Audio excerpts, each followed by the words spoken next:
Hi, this is Gina Corsini. So I am doing my Speech Science is Everywhere video. And what I did to do this was I went to the local playground with my kiddos because that's where they love to go.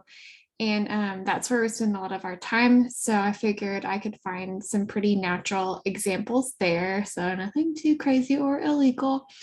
And my kids' favorite thing to do while we're there is, of course, to swing. So what I did was I put little Miss Penelope in the swing. And of course, when I am not pushing her, as you can see, she is just still. So there's no force being exerted on her. But then as soon as I pull her back and push, then I have exerted force on her.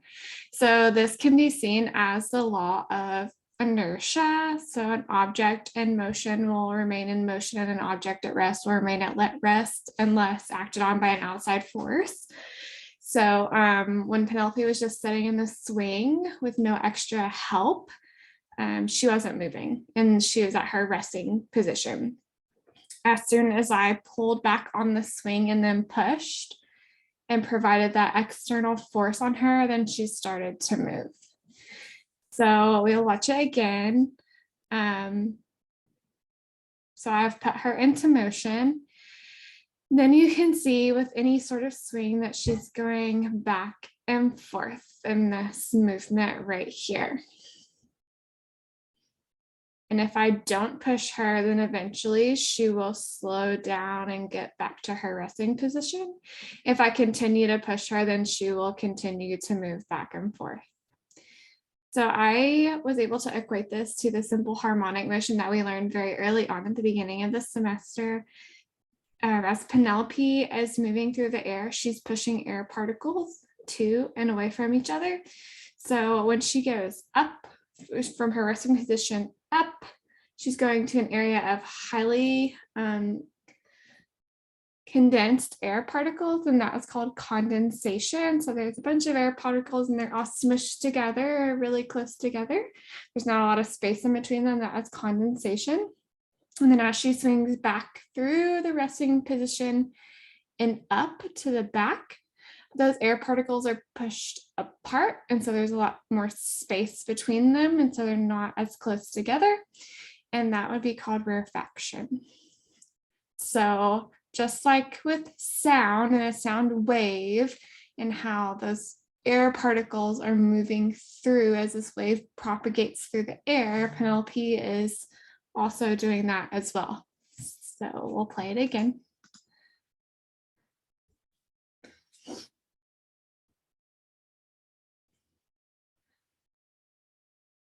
And she goes, so condensation, rarefaction, condensation, rarefaction. And she's always being pulled towards this resting position in the center. So if I do not push her and I just let her eventually come to a stop on her own, this can be equated to damping with a sound. So as the sound travels through the air, eventually it gets quieter and quieter, and eventually the sound stops. And you can also see this as the amplitude of movement or the sound wave or Penelope swinging gets smaller and smaller. So she's eventually making these big wide swings back and forth, but eventually those swings get smaller and slower and smaller and slower until she gets to that resting position. So we can equate that to damping. Penelope weighs approximately 26 pounds and my 3-year-old weighs approximately 37 pounds. So it took me a lot more force to push Penelope than it did for me, or to push my 3-year-old than it did for me to push Penelope, because he weighs about 11 pounds more than she does. So we can see that as power, which is the energy required to do work. So it took me extra. I had to push harder to get him to move the way that I was getting her to move. So it was easier for me to move her on the swing than it was for me to move him.